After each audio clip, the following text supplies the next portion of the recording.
Hey guys, so for this video, I'm going to show you how you can sync your Google Calendar with your MacBook Calendar. So first, you want to go ahead and open the Calendar app in your MacBook. And then over here at the very top left corner, where it says Calendar, you want to click on it. And then click on Accounts. And then you want to click on Add Account. Then choose Google. Click on Open Browser. And then you just want to go ahead and log in your Google account.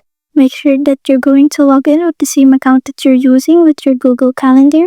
And after that, you can go ahead and choose the apps that your MacBook Calendar can access. So you can go ahead and select the other apps if you want. Then just click on Done. And after that, you just want to go ahead and exit this tab. And then you just want to wait for it for a few moments because it may take some time to load. But after a few moments, it will automatically sync in. So that's it. Thanks for watching.